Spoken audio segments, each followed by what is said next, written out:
Tenho apenas 14 anos e meus pais estão me forçando a fazer trabalhos forçados.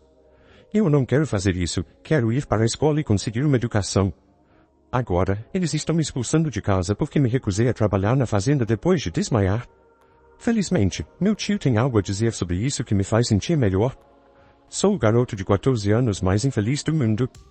Estou no interior do Arkansas, onde a maioria das pessoas são agricultores.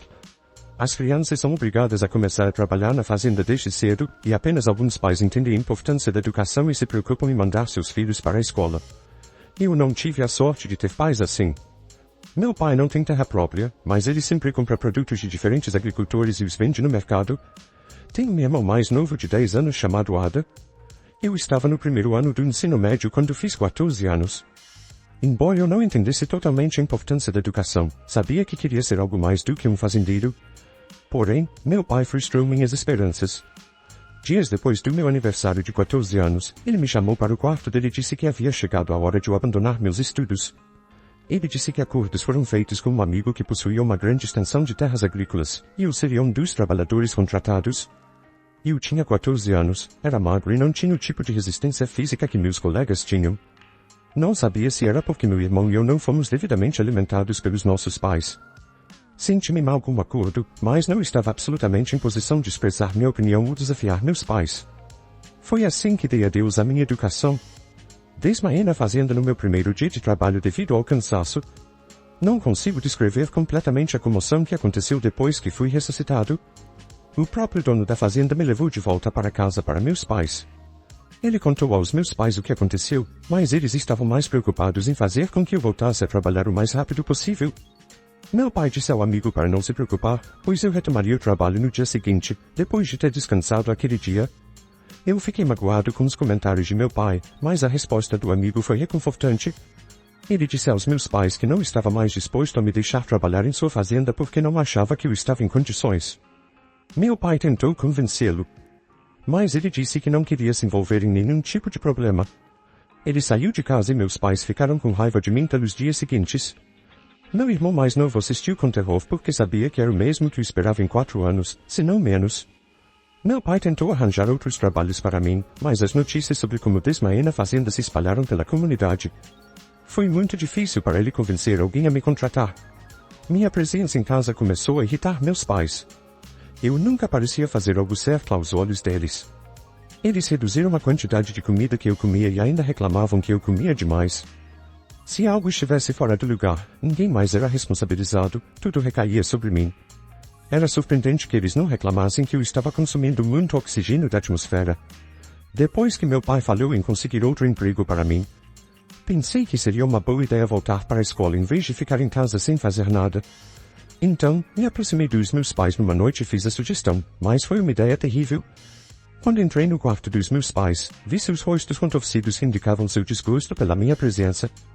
Disse a eles que precisava falar sobre algo muito importante. Meu pai pediu para eu me apressar com o que queria dizer, e comecei a explicar como sentia que ir para a escola seria a melhor maneira de usar meu tempo. Porque não podia simplesmente ficar preguiçosamente em casa sem fazer nada, minha mãe se levantou da cama e passou por mim como se fosse usar o banheiro. Enquanto eu continuava a falar, ouvi imediatamente um grande estrondo e vi estrelas. Minha mãe me deu um tapa forte por trás e eu cambaleei um pouco. Ela ameaçou me castigar se eu não fechasse a boca, dizendo que sou fraco demais para trabalhar e fraco demais para contribuir com a família. Mas quando se tratava da escola, minha determinação estava acima de tudo. Ela se virou para meu pai e afirmou que sua suspeita o tempo todo estava correta. Minha mãe disse a meu pai que eu tinha inventado o drama do desmaio apenas para garantir que nunca fosse mandado de volta para a fazenda para trabalhar. Meu pai então me deu um ultimato para sair todos os dias e encontrar alguém disposto a me contratar para trabalhar. Caso contrário, ele me expulsaria de casa. Depois de uma semana sem sucesso, meu pai cumpriu sua promessa e me expulsou de casa. Inicialmente, eles me ignoraram quando eu disse que não conseguia encontrar trabalho, mas eu nunca soube que eles já estavam planejando minha saída. Fiquei surpreso quando vi o CPS em nossa casa, Serviço de Proteção à Criança, equivalente ao Conselho Tutelar. Eu não queria que eles me levassem para um mal adotivo ou um orfanato. Os serviços de proteção à criança estavam em nossa casa, e eu não tinha certeza se o que meus pais alegavam era verdade ou se era apenas um caso de pais irresponsáveis tentando fugir de suas responsabilidades. Eu ouvi meus pais falando sobre como os negócios estavam indo mal e como estava sendo difícil alimentar a mim e ao meu irmão mais novo. Eles disseram que, naquele momento, só podiam cuidar de um de nós. Depois que os agentes do CPS ouviram isso, notaram que, antes de me mandar para um lar adotivo ou orfanato, precisariam verificar se havia algum parente vivo dos meus pais que estivesse disposto a me acolher. Só depois disso eles resolveriam outras opções, como orfanato ou adoção. Meu pai disse imediatamente que o único parente vivo que ele tinha era seu irmão, o tio Paulo, que morava na cidade. Eles não viam há muito tempo, então ele não tinha certeza se o tio Paulo seria capaz de me acolher. Meu pai alegou que o tio Paulo estava enfrentando dificuldades a última vez que ouviu falar dele, e você sabe quanto tempo se passou? 7 anos. Sim, 7 anos. Meu pai não teve contato com o único parente vivo que ele tem há 7 anos e estava usando informações antigas para concluir qual seria o resultado se o CPS o abordasse e perguntasse se ele poderia me acolher. Na verdade, há uma grande possibilidade de que o tio Paulo possa estar financeiramente capaz de me acolher. Mas eu não tenho certeza se ele estaria disposto, e isso é algo que meus pais sabem muito bem. O tio Paulo morou conosco anos atrás, quando ele fez faculdade, contra o conselho do meu pai, que até hoje ainda vê os estudos como uma perda de tempo e recursos. Eu me lembro vividamente de várias vezes em que meu pai quase brigou com ele porque sentia que o tio Paulo estava apenas usando a educação como uma desculpa para ser preguiçoso e não se juntar a ele na fazenda. Bem, o tio Paulo se formou na faculdade e teria feito mestrado, mas não havia dinheiro, então ele decidiu que era hora de conseguir um emprego. Ele fez o seu melhor, mas não teve sorte e meu pai começou a ficar irritado. Chegou a um ponto em que meu pai não conseguia mais reprimir sua raiva, então ele chamou o tio Paulo um dia e pediu que saísse de casa porque não podia continuar alimentando-o. O tio Paulo tentou explicar ao meu pai que estava fazendo o seu melhor para conseguir um trabalho, mas meu pai colocou a culpa da situação no tio Paulo, acusando-o de desperdiçar seu tempo e poucos recursos na escola. O tio Paulo foi forçado a sair de casa naquele dia, e em vez de permanecer no campo, ele se mudou definitivamente para a cidade. Agora, aqui está a minha pergunta. Se você fosse o tio Paulo e tivesse conseguido ganhar dinheiro, estaria disposto a acolher o filho do seu irmão que o expulsou de casa e nunca ligou para saber como você estava todos esses anos?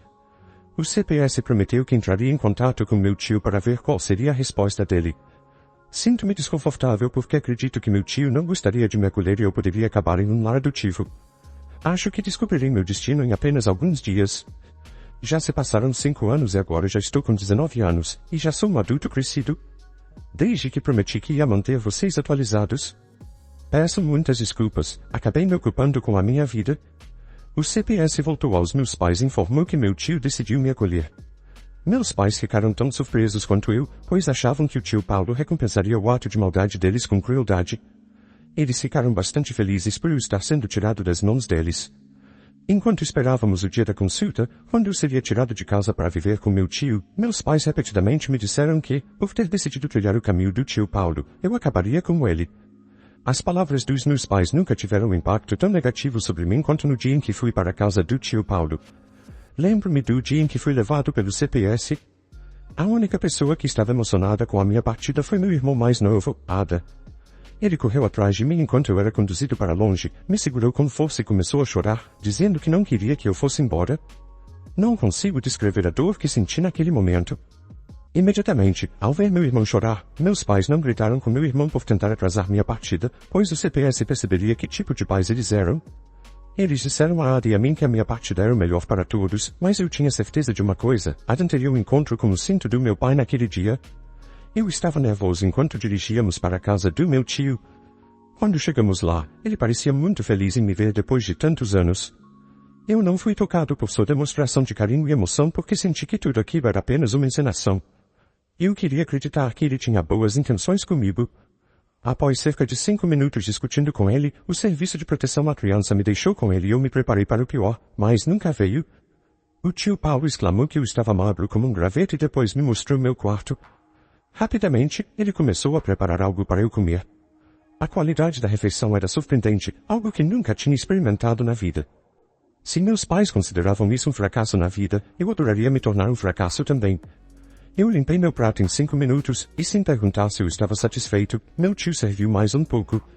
Foi-me permitido tirar uma longa soneca naquela tarde antes de ter uma longa discussão com meu tio. Ele balançou a cabeça com decepção quando expliquei a ele o que realmente aconteceu. Ele me explicou que provavelmente meus pais não queriam envolver o CPS, e que a intenção deles era me jogar fora como lixo. Mas eles não tinham outra opção pois isso teria sido considerado abandono, e eles poderiam ser presos por isso, então foi por isso que eles envolveram o CPS. Tio Paulo imediatamente me colocou de volta na escola. Como ele não tinha filhos próprios, uma série de preocupações tomou conta da sua mente, afastando da ideia de casamento. Ele disse que consideraria encontrar uma esposa no futuro, mas na época, estava focado em construir sua riqueza. 2 anos se passaram e meus pais obviamente não tinham dado notícias para saber como eu estava. Eu não esperava isso deles. Então, o tio Paulo decidiu confrontar os meus pais e me levou com ele naquele dia. O carro dele quebrou, então pegamos um táxi e chegamos na casa dos meus pais. Todos estavam lá, meus pais e Ada. Foi Ada quem abriu a porta para nos levar à sala onde meus pais estavam sentados. No momento em que vi Ada, percebi o quanto o tio Paulo tinha sido bondoso e gracioso comigo, transformando-me de alguém magro como um graveto para alguém bem alimentado. Mas isso não foi o mesmo para o meu irmão Ada. Ele estava animado em me ver, mas não expressou isso por medo dos meus pais. Ele apenas ficou na porta e sorriu para nós até meu pai perguntar quem era que veio nos visitar. Ada não disse nada, apenas se afastou para que eu e meu tio pudéssemos entrar. Minha mãe foi a primeira a falar, e tanto o tom quanto as palavras que saíram de sua boca estavam carregados de sarcasmo e zombaria. Ela perguntou se meu tio já estava cansado, e com isso queria dizer cansado de mim. Bem, essa pergunta me cortou como uma faca, era como se eu fosse um fardo para todos ao meu redor. Felizmente, o tio Paulo não perdeu tempo em rebatê-los. Ele disse aos meus pais que me trouxera para que pudessem ver o quanto eu estava melhorando depois que eles me abandonaram. Isso, segundo meu tio, era prova do seu fracasso. Meu pai disse que a única coisa que viam era eu sugando todos os recursos do tio Paulo, e que essa era a única razão pela qual eu estava tão saudável.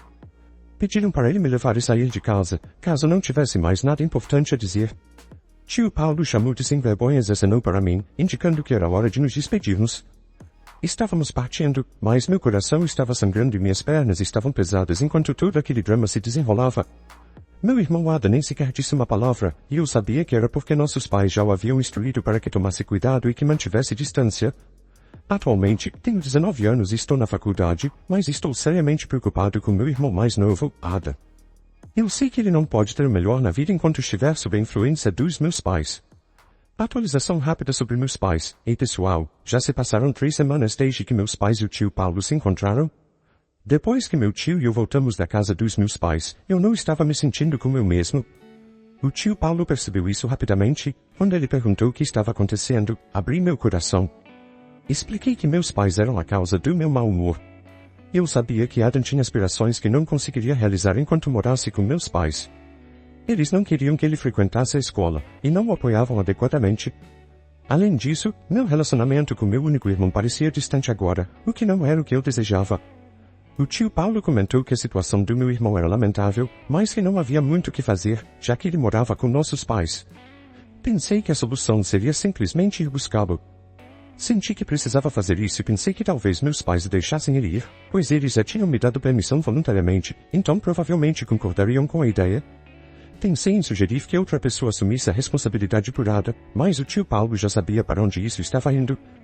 Antes mesmo de eu poder fazer a sugestão, ele me disse que a razão pela qual isso não era viável não era porque ele não podia ou não estava disposto a cuidar do meu irmão, mas porque meus pais não estariam dispostos a abrir mão dele. Ainda assim, insisti em tentarmos, e ele observou que poderíamos tentar. Mas ele havia cortado relações com meus pais. Visitei meus pais ontem e, como esperado, eles não estavam felizes em me ver.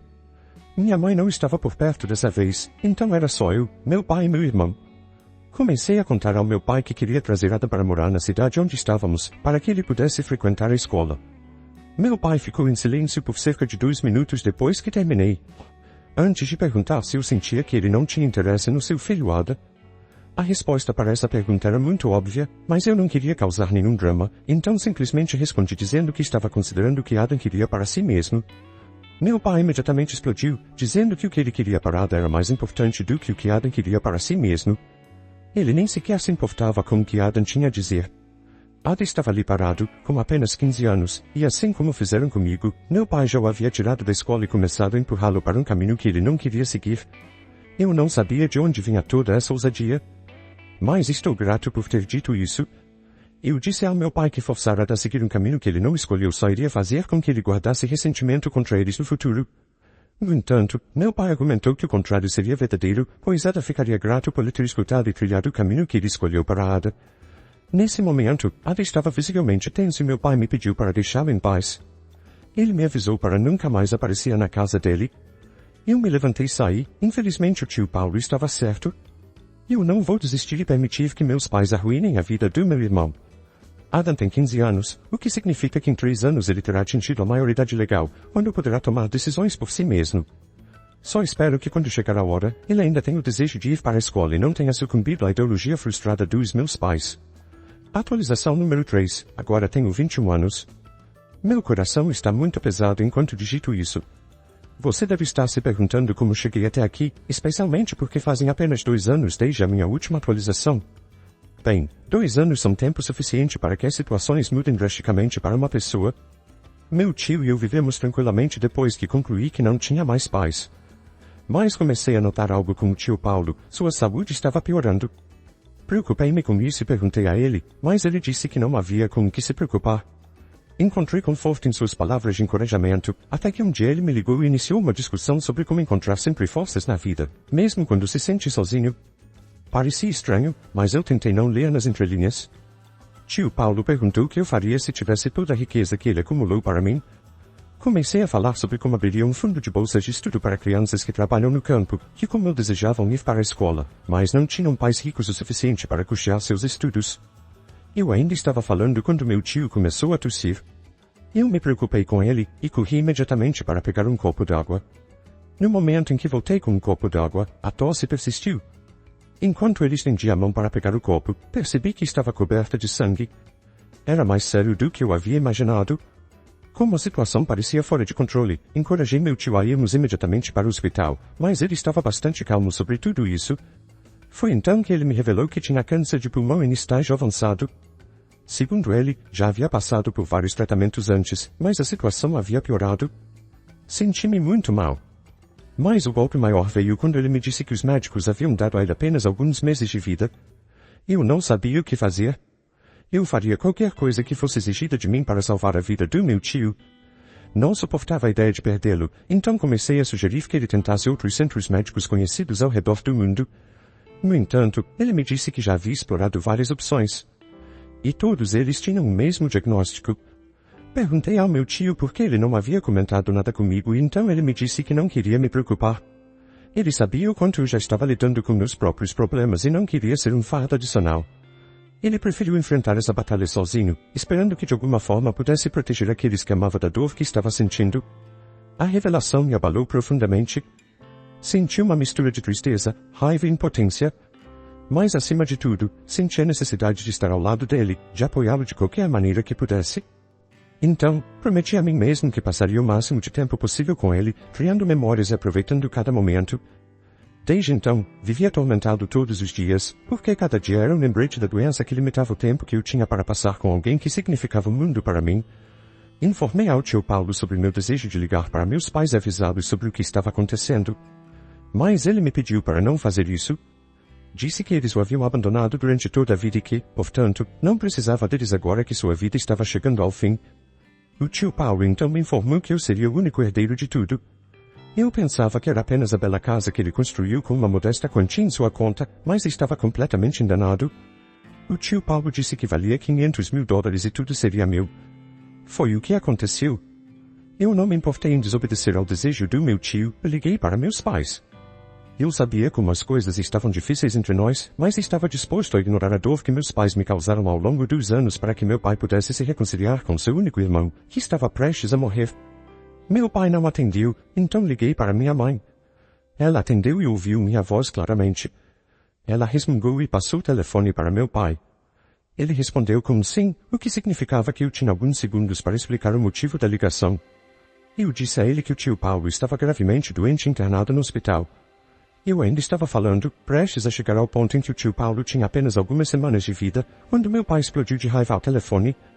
Ele disse que, após tudo que meu tio fez com ele, eu estava agora ligando para pedir dinheiro para tratamento, o que não era a parte dolorosa. A parte dolorosa foi quando meu pai disse que mesmo que tanto o tio Paulo quanto eu estivéssemos morrendo, não receberíamos um centavo do seu dinheiro suado, então encerrei a ligação. Esse homem era sem coração e cruel. Eu não teria ficado tão irritado se tivesse escutado o tio Paulo e não entrado em contato com meu pai. O tio Paulo faleceu esta semana e apesar de termos conversado muito sobre ser forte quando ele partisse, simplesmente não tem como estar preparado para isso. Sua partida deixou um vazio profundo em minha vida. Ele não era apenas um tio, mas um grande amigo próximo. Eu o via como um pai. Suas palavras de sabedoria e seu apoio incondicional foram uma luz constante em momentos difíceis. Agora, sem ele, sinto-me perdido. A dor da sua ausência é imensa, e a realidade de que não poderei mais ouvir sua voz tranquilizadora é difícil de aceitar. Ainda assim, tento me consolar com as lembranças dos momentos preciosos que compartilhamos e com o impacto positivo que ele teve em minha vida. Como contei a vocês, desobedeci o último desejo do meu tio de não informar meus pais sobre sua doença. E depois que meu pai deixou claro que não se importava se eu ou meu tio estivéssemos mortos, decidi não deixar meus pais saberem que ele havia falecido. Nunca havia organizado uma festa na minha vida, muito menos um funeral, então não tinha ideia por onde começar. Felizmente, as coisas parecem estar fluindo sem estresse por enquanto. Quando informei os amigos mais próximos dele sobre sua morte, eles assumiram a responsabilidade de garantir que meu tio tivesse um enterro adequado. Chegou o dia do funeral. Foi lamentável não ter familiares por perto para me oferecer o apoio emocional que tanto precisava. Tio Paulo não era apenas um tio para mim, ele foi como o pai que meu próprio pai se recusou a ser, a mãe que minha própria mãe se recusou a ser, e muito mais. Como ele não tinha religião, a cerimônia não ocorreu em uma igreja, mas em uma casa funerária, conforme seu desejo expresso. Era hora de prestar nossas últimas homenagens, e fui o primeiro a ver tio Paulo deitado no caixão, como se estivesse apenas dormindo tranquilamente. Parecia um pesadelo do qual daria qualquer coisa para acordar. Foi um desafio segurar as lágrimas e manter a compostura como um adulto. Encontrei um canto onde poderia deixar meus pensamentos fluírem sem interrupções. De repente, fui trazido de volta à realidade ao ouvir alguém descrever o tio como uma boa alma. A voz era surpreendentemente familiar, parecida com a do meu pai. Virei-me e vi meus pais ali, ao lado dos últimos amigos do tio, que se aproximavam como se conhecessem profundamente. A tristeza que senti imediatamente se transformou em raiva, e comecei a caminhar na direção dos meus pais, sem ter ideia do que faria a seguir. Mas eu sabia que não queria que eles estivessem lá. Eles não deveriam estar lá. Me aproximei e minha mãe perguntou por que eu nunca os informei que o tio Paulo estava morto. Respondi dizendo, porque meu falecido tio não queria que eles participassem de seu funeral e achava melhor que não estivessem presentes. Minha mãe respondeu que eu não tinha o direito de fazer tais exigências, e eu estava prestes a criar uma cena quando fui interrompido. Era hora de proceder com a cremação do meu tio e então ignorei meus pais. Eu estava prestes a continuar cuidando dos detalhes finais quando minha mãe mencionou que meu orgulho seria quebrado agora que meu tio havia falecido sem me deixar nada. Optei por não responder ao comentário provocativo e continuei com o processo de cremação, que se concluiu em poucos minutos.